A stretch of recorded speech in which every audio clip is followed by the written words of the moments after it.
Cuba explain apa benda tu.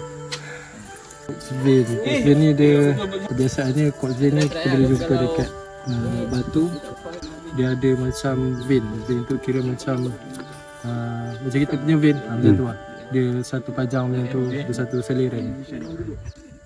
Ni dia tajam-tajam ni dia localize lah. Dia tak dia bukannya dia bukan transported.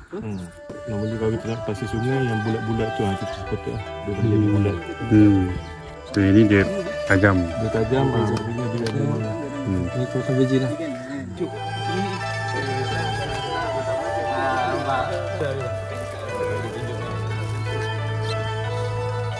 Saya rasa yang ni layer yang dibawa bila air naik tinggi dia akan bawa. Mesin ni ke atas dia settle.